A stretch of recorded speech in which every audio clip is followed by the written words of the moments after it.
விருதுநகர் மாவட்டம் கிருஷ்ணன் கோவிலில் கல்வி பணியில் கடந்த 34 ஆண்டுகளாக சிறப்பாக சேவையாற்றி வரும் பிபிஎம்எம் கல்வி நிறுவனங்கள், கலை மற்றும் அறிவியல் கல்லூரி, பொறியியல் கல்லூரி, நர்சிங் கல்லூரி, கல்வியியல் கல்லூரி உள்ளிட்ட பல்வேறு கல்வி நிறுவனங்கள் ஒரே வளாகத்தில்.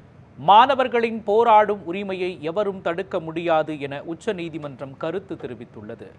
ஹைதராபாத்தில் உள்ள தேசிய சட்ட படிப்பு மற்றும் ஆராய்ச்சி நிறுவன பட்டமளிப்பு விழாவுக்கு உச்சநீதிமன்ற தலைமை நீதிபதியை அழைப்பதற்கு எதிர்ப்பு தெரிவித்து துணைவேந்தருக்கு மாணவர்கள் கடிதம் எழுதியதாக கூறப்படுகிறது.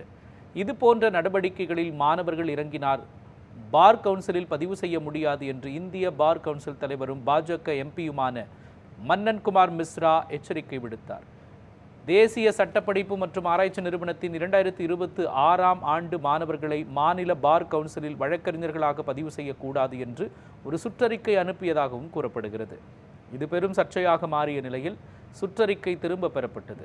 இந்த விவகாரம் உச்சநீதிமன்ற தலைமை நீதிபதியிடம் சென்ற நிலையில் இது மாணவர்களுக்கும் தனக்குமான விவகாரம் என்றும் இதில் இந்திய பார் கவுன்சில் ஏன் தலையிட்டது என நீதிபதி கேள்வி எழுப்பினார்.